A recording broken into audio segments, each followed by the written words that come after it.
আকাশবাণী খবর পড়ছি শুভ্রা চক্রবর্তী। প্রথমে বিশেষ খবর।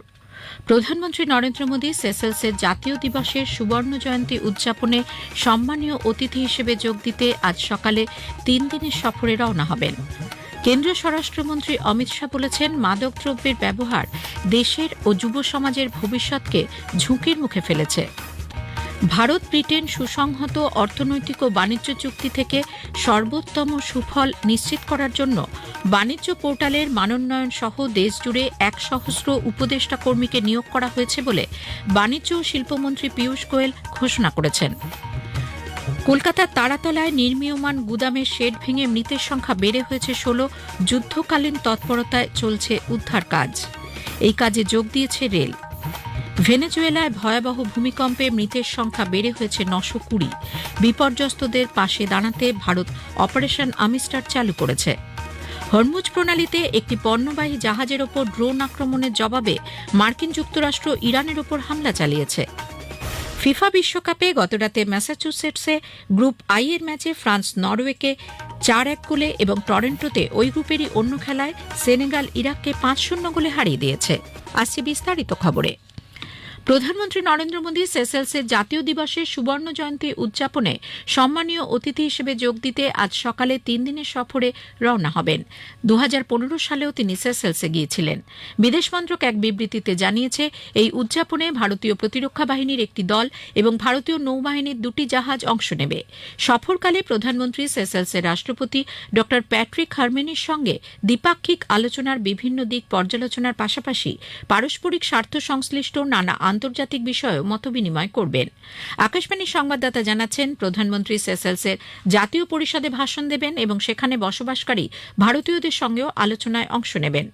আজ প্রধানমন্ত্রী সেখানে বোটানিক্যাল গার্ডেন্সে একটি বৃক্ষরোপণ কর্মসূচিতে যোগ দেবেন এবং সেসেলস উপকূলরক্ষী বাহিনীর দপ্তরেও যাবেন। সেসেলস ভারতের ভিশন মহাসাগরের অত্যন্ত গুরুত্বপূর্ণ রাষ্ট্র। প্রধানমন্ত্রীর এই সফর ভারত ও সেসেলসের মধ্যে শক্তিশালী বন্ধুত্বকে আরও সুদৃঢ় করবে। কেন্দ্রীয় স্বরাষ্ট্রমন্ত্রী অমিত শাহ বলেছেন, মাদকদ্রব্যের অপব্যবহার আজ জাতীয় নিরাপত্তা, সামাজিক স্থিতিশীলতা, অর্থনৈতিক স্বার্থ এবং দেশের ও যুব সমাজের ভবিষ্যৎকে ঝুঁকির মুখে ফেলছে। তিনি গতকাল নতুন দিল্লিতে নার্কো কোঅর্ডিনেশন সেন্টারের 10ম শীর্ষস্তরের বৈঠকে ভাষণ দেওয়ার সময় মাদক বিরোধী লড়াইয়ে সবাইকে একযোগে এগিয়ে আসার আহ্বান জানান। मादक पदार्थों की समस्या केवल कानून व्यवस्था और सार्वजनिक स्वास्थ्य का मुद्दा नहीं, नार्को टेररिज्म इकोसिस्टम भी बन चुकी है। तो हमारी देश की आंतरिक सुरक्षा के लिए, हमारे देश के अर्थतंत्र की सुरक्षा के लिए और हमारे देश की युवा पीढ़ी के भविष्य के लिए ये हमारे लिए बहुत जरूरी है कि हम इस पर संपूर्ण विजय प्राप्त करें। মাদকমুক্ত ভারত গঠনের লক্ষ্যে স্বরাষ্ট্রমন্ত্রী গতকাল এক বিস্তারিত রূপরেখা প্রকাশ করেছেন। মাদক নিয়ন্ত্রণ ব্যুরো আয়োজিত এক বৈঠকে শ্রী শাহ 2026 থেকে আগামী 3 বছরের জন্য মাদক নিয়ন্ত্রণ সংক্রান্ত ভিশন ডকুমেন্ট চালু করেন। ভারত ব্রিটেন সুসংহত অর্থনৈতিক ও বাণিজ্য চুক্তি সেটার সুবিধা আরও কয়েকগুণ বাড়িয়ে তুলতে বাণিজ্য পোর্টালের মানোন্নয়ন সহ দেশজুড়ে 100 উপদেষ্টা কর্মীকে নিয়োগ করা হয়েছে বলে বাণিজ্য ও শিল্পমন্ত্রী পীযূষ গোয়েল ঘোষণা করেছেন। লন্ডনে গতকাল 10ম ভারত ব্রিটেন সপ্তাহের অনুষ্ঠানে তিনি বলেন, চিরাচরিত বাণিজ্যকে ছাপিয়ে ভারত ব্রিটেন অংশীদারিত্ব প্রযুক্তি, সার্বভৌম কৃত্রিম বুদ্ধিমত্তা, জরুরি খনিজ, প্রতিরক্ষা এবং স্বচ্ছ জ্বালানির মতো কৌশলগত ক্ষেত্রে উন্নীত হয়েছে। UK agreement is a template which is very comprehensive. It's not only about tariffs and rules of origin. It's not only about traded goods and services. It's about collaborations in technology, in education, culture, the arts. It is focused on bringing the best of both countries to each other. It's a fair, equitable, very balanced agreement. Piyush Goyal আরও বলেন, Bharat Britain সুসংহত অর্থনৈতিক ও বাণিজ্য চুক্তি সেটার মাধ্যমে দুদেশের মধ্যে সম্পর্ক এক উল্লেখযোগ্য মাইলফলকের দিকে এগিয়ে চলেছে। লন্ডনে গতকাল এক ব্যবসায়িক শীর্ষ সম্মেলনে তিনি বলেন, বিভিন্ন ক্ষেত্রে নেতৃবৃন্দের সঙ্গে আলোচনায় অংশ নেওয়া অত্যন্ত উচ্ছ্বাসের বিষয়। অভিন্ন দৃষ্টিভঙ্গির মধ্য দিয়ে আগামী দিনে বিপুল সুযোগ সৃষ্টির সম্ভাবনা রয়েছে।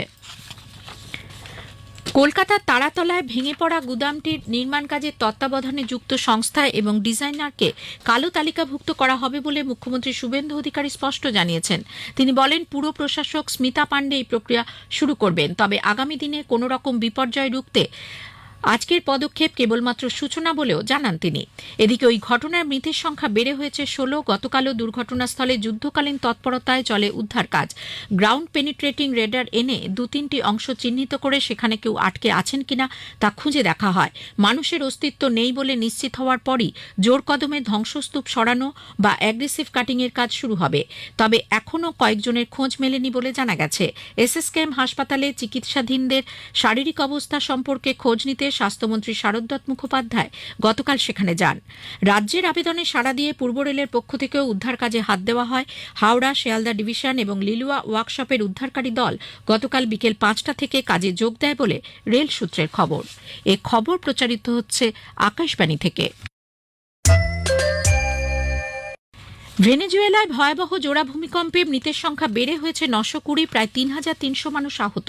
রাজধানীর কাছে ধ্বংসস্তূপের মধ্যে কেউ জীবিত আটকে আছেন কিনা তার খোঁজে উদ্ধারকারীরা তল্লাশি চালাচ্ছে। কারাকাস এবং তার নিকটবর্তী লা গুইয়ারা উপকূলবর্তী শহরে এখনও ভেঙে পড়া বাড়িগুলির ধ্বংসস্তূপের নিচ থেকে মানুষের আর্তনাদ শোনা যাচ্ছে। প্রথমে 7.2 মাত্রার কম্পনের পর 7.5 মাত্রার দ্বিতীয় কম্পন হয়। দুটি কম্পনের উৎসস্থলই মাটির খুব কাছে হওয়ায় এই জোড়া ভূমিকম্পে অসংখ্য বাড়ি ভেঙে পড়ে। সেদেশের অন্তর্বর্তী রাষ্ট্রপতি ডেলসি রড্রিগেজ এরপরই দেশে জরুরি অবস্থা ঘোষণা করেন। এদিকে ভেনেজুয়েলার ভয়াবহ ভূমিকম্পে বিপর্যস্তদের পাশে দাঁড়াতে ভারত অপারেশন আমিস্টার চালু করেছে। স্প্যানিশ ভাষায় আমিস্টার শব্দটির অর্থ বন্ধুত্ব। মানবিক সহায়তা এবং বিপর্যয়ের পর উদ্ধারকারীদের সাহায্যার্থে এই অপারেশনের মাধ্যমে ভারত ভেনেজুয়েলার বিপর্যস্ত মানুষের পাশে দাঁড়িয়েছে। বিদেশ মন্ত্রক এক বিবৃতিতে জানিয়েছে, এই অভিযানের আওতায় ভারতীয় বায়ুসেনা 2টি C-17 গ্লোব মাস্টার বিমান গতকাল ত্রাণ সামগ্রী নিয়ে ভেনেজুয়েলার উদ্দেশ্যে রওনা দেয়। মানবিক সহায়তার পাশাপাশি 41 সদস্যের একটি উদ্ধারকারী দল ভূমিকম্প বিধ্বস্ত কারাকাস ও পার্শ্ববর্তী এলাকায় উদ্ধার কাজে সহায়তা করবে। সহায়তা সামগ্রীর মধ্যে রয়েছে 30 টন ত্রাণ সামগ্রী, 6 টন ওষুধ ও চিকিৎসা সরঞ্জাম, ভারতীয় সেনার একটি field hospital unit, Bhishma cube portable hospital. দক্ষ ও অভিজ্ঞ সদস্যরা রয়েছেন 41 জনের উদ্ধারকারী দলে। তারা একযোগে ক্ষতিগ্রস্ত এলাকাগুলিতে ভেনেজুয়েলা প্রশাসনের সঙ্গে উদ্ধার কাজ চালাবেন, আপৎকালীন চিকিৎসা পরিষেবা এবং মানবিক সহায়তাও দেবেন। বিদেশ মন্ত্রক আরও জানিয়েছে, এই পরিস্থিতিতে ভেনেজুয়েলার পাশে দাঁড়াতে ভারত প্রতিশ্রুতিবদ্ধ। হরমুজ প্রণালীতে একটি পণ্যবাহী জাহাজের ওপর ড্রোন আক্রমণের জবাবে মার্কিন যুক্তরাষ্ট্র ইরানের ওপর হামলা চালিয়েছে। মার্কিন সেন্ট্রাল কমান্ড বলেছে, তাদের বাহিনী ক্ষেপণাস্ত্র ও ড্রোন উৎক্ষেপণের পাশাপাশি রাতভর ইরানের উপকূলীয় রেডার লক্ষ্য করে হামলা চালানো হয়। এর আগে হোয়াইট হাউসে মার্কিন রাষ্ট্রপতি ডোনাল্ড ট্রাম্প বলেছিলেন, শান্তি চুক্তি ভঙ্গকারীদের বিরুদ্ধে ব্যবস্থা নেওয়া হবে। এদিকে ব্রিটিশ সেনা জানিয়েছে, ইরান নির্দিষ্ট জলপথ ব্যবহার করে জাহাজ চলাচলের বিষয়টি স্পষ্ট করে দেবার পরই ওমান উপকূলে একটি পণ্যবাহী জাহাজের ওপর আক্রমণ হয়। যদিও ওই ঘটনায় হতাহতের কোনো খবর নেই। আন্তর্জাতিক সমুদ্রপথ সংগঠন IMO ওমানের কাছে বাণিজ্যিক জাহাজে হামলার পর আটকে থাকা জলযানগুলি ছাড়ার প্রক্রিয়া আপাতত স্থগিত রেখেছে। FIH হকি প্রো লিগে ভারত চিরপ্রতিদ্বন্দ্বী পাকিস্তানকে 7-1 হারিয়ে দিয়েছে। লন্ডনের লি ভ্যালি হকি সেন্টারে গতরাতে পাকিস্তানের আবু বাকের প্রথম কোয়ার্টারেই পেনাল্টি কর্নার থেকে গোল করে দলকে এগিয়ে দেন। দ্বিতীয় কোয়ার্টারে ভারতের সুখজিৎ সিং এবং হরমনপ্রীত সিং গোল করেন। তৃতীয় ও চতুর্থ কোয়ার্টারে হার্দিক সিং, যুবরাজ সিং, অভিষেক, রাজকুমার এবং দিলপ্রীত সিং আরও 5টি গোল করেন। আগামীকাল ভারত ইংল্যান্ডের মোকাবিলা করবে। ফিফা বিশ্বকাপে গতরাতে ম্যাসাচুসেটসে গ্রুপ আই এর ম্যাচে ফ্রান্স নরওয়েকে 4-1 গোলে হারিয়ে দেয়। টরন্টোতে ওই গ্রুপেরই অন্য খেলায় সেনেগাল ইরাককে 5-0 গোলে পরাজিত করেছে। এর ফলে ফ্রান্স এই গ্রুপের শীর্ষে থেকে গ্রুপ লিগ ম্যাচ শেষ করল। অন্যদিকে গ্রুপ এইচ এর ম্যাচে কেপ ভার্দে ও সৌদি আরবের এবং অন্য ম্যাচে উরুগুয়ে স্পেনের মুখোমুখি হয়েছে। শেষ করার আগে খবরের বিশেষ অংশ আরও একবার। প্রধানমন্ত্রী নরেন্দ্র মোদী সেসেলসের জাতীয় দিবসের সুবর্ণ জয়ন্তী উদযাপনে সম্মানীয় অতিথি হিসেবে যোগ দিতে আজ সকালে 3 দিনের সফরে রওনা হবেন। কলকাতার তারাতলায় নির্মীয়মান গুদামে শেড ভেঙে মৃতের সংখ্যা বেড়ে হয়েছে 16। এই কাজে যোগ দিয়েছে রেল। ভেনেজুয়েলার ভয়াবহ ভূমিকম্পে মৃতের সংখ্যা বেড়ে হয়েছে 920। বিপর্যস্তদের পাশে দাঁড়াতে ভারত অপারেশন আমিস্টার চালু করেছে। ফিফা বিশ্বকাপে গতরাতে ম্যাসাচুসেটসে গ্রুপ আই এর ম্যাচে ফ্রান্স নরওয়েকে 4-1 গোলে এবং টরন্টোতে ওই গ্রুপেরই অন্য খেলায় সেনেগাল ইরাককে 5-0 গোলে হারিয়ে দিয়েছে। খবর পড়া এখনকার মতো শেষ হলো।